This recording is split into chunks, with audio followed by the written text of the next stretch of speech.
קדושה בתוך החומש, פרק בייס פסוק א', ויכולו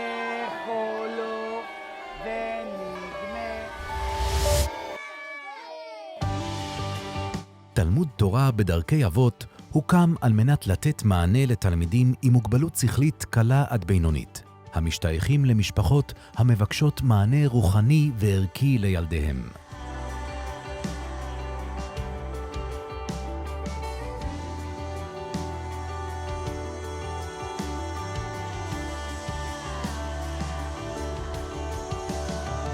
לצד לימודי הקודש המתוגברים הניתנים על ידי רבנים יראי שמיים, התלמידים נהנים ממעטפת מקצועית הנבנית על ידי צוותים מנוסים בתחום ההוראה ומקצועות הבריאות ומומחים לחינוך מיוחד.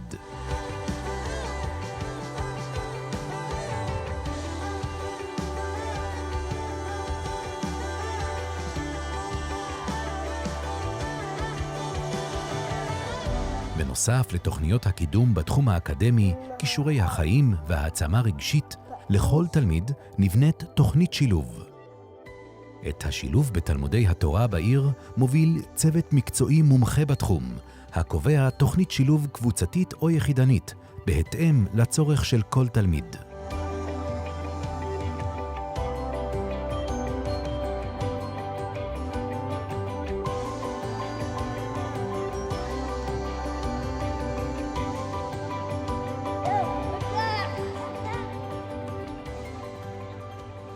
אפשר לומר חד משמעית שהתלמיד נהנה מכל העולמות, גם מהעולם המקצועי וגם מהעולם התורני.